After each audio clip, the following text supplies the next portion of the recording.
호러스 그랜트 언더우드. 호러스 그랜트 언더우드 조선의 교육과 복음화의 일생을 바친 헌신적인 선교사. 선교의 동기, 복음의 빛을 전하려는 확고한 신념. 호러스 그랜트 언더우드는 1859년 영국 런던에서 태어났습니다. 그의 가족은 그가 어린 시절일 때 미국으로 이주했고, 그는 뉴욕에서 성장했습니다.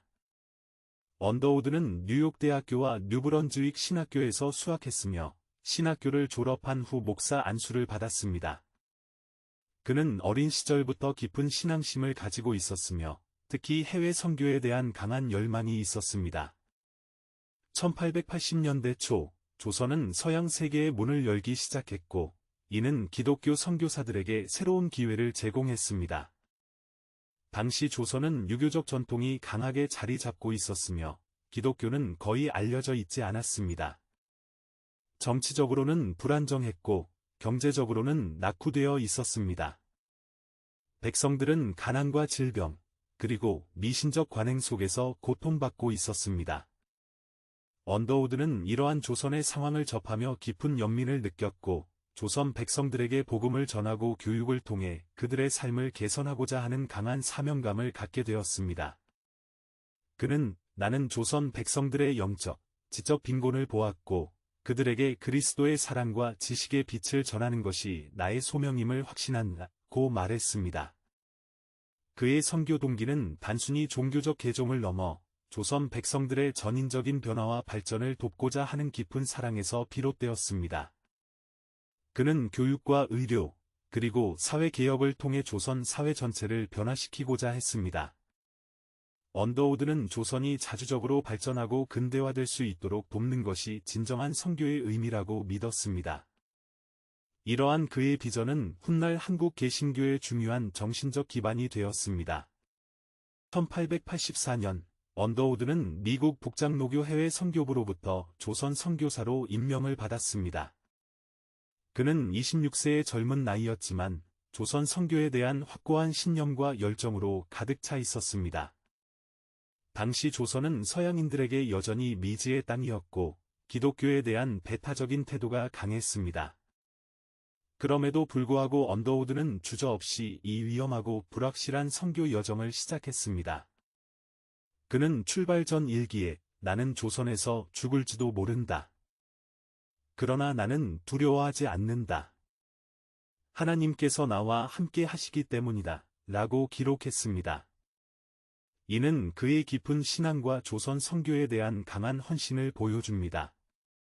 언더우드는 조선에 도착하기 전에 이미 조선어 학습을 시작했으며 조선의 역사와 문화에 대해서도 연구했습니다. 그는 단순한 종교적 열정을 넘어 체계적이고 실용적인 접근 방식으로 선교를 준비했습니다. 특히 그는 조선어를 배우는 것이 선교의 성공을 위한 필수 조건임을 잘 알고 있었습니다. 언더우드는 내가 조선 백성들의 마음에 다가가려면 먼저 그들의 언어를 배워야 한다고 강조했습니다. 이러한 그의 철저한 준비 자세는 훗날 조선 선교에서 큰 성과를 거두는 밑거름이 되었습니다. 그는 조선 백성들에게 진정으로 다가가고자 하는 순수한 열정과 함께 선교 사업을 체계적으로 진행할 수 있는 지적 능력을 겸비한 선교사였습니다. 주요 헌신과 업적, 교육과 복음화의 선구자. 1885년 4월 5일, 호러스 언더우드는 의사 선교사인 호러스 앨런과 함께 제물 포항, 지금의 인천항을 통해 조선 땅을 밟았습니다. 그는 헨리 아펜젤러와 같은 날, 그러나 다른 경로로 조선에 도착한 것입니다. 그는 조선에 파송된 최초의 개신교 남성 선교사로서 한국 개신교 역사의 새로운 장을 열었습니다. 언더우드는 조선에 도착한 직후부터 적극적인 선교 활동을 펼쳤습니다. 그는 먼저 조선어 학습에 전념하며 현지 문화와 관습을 이해하기 위해 노력했습니다. 그의 탁월한 언어 능력과 뛰어난 적응력은 조선 백성들과의 소통에 큰 도움이 되었습니다. 그는 복음을 전파하는 데 있어 문화적 존중과 이해가 선행되어야 한다는 것을 누구보다 잘 알고 있었습니다. 처음에는 자신의 거처에서 소수의 조선인들을 모아 예배를 인도하며 복음의 씨앗을 뿌렸습니다. 당시 외국인의 종교 활동은 엄격히 제한되었지만 언더우드는 위험을 무릅쓰고 한글 성경을 번역하고 복음서의 일부를 인쇄하여 배포하며 지하에서 꾸준히 신앙 공동체를 형성했습니다. 이러한 초기 활동은 훗날 한국 교회가 성장하는 데 중요한 기반이 되었습니다. 그는 복음 전파가 단순한 의식이 아니라 삶을 변화시키는 강력한 힘을 가진다는 확신을 가지고 사역에 임했습니다. 언더우드 선교사의 가장 위대한 업적 중 하나는 바로 경신학원, 경신학교의 설립입니다. 1887년, 언더우드는 자신의 집에서 고아들을 대상으로 교육을 시작했으며 이것이 훗날 한국의 명문 사학인 경신학교의 모태가 되었습니다. 경신학교는 기독교 정신을 바탕으로 서양의 근대 학문을 가르쳤으며 조선의 젊은이들에게 새로운 지식과 세계관을 심어주었습니다.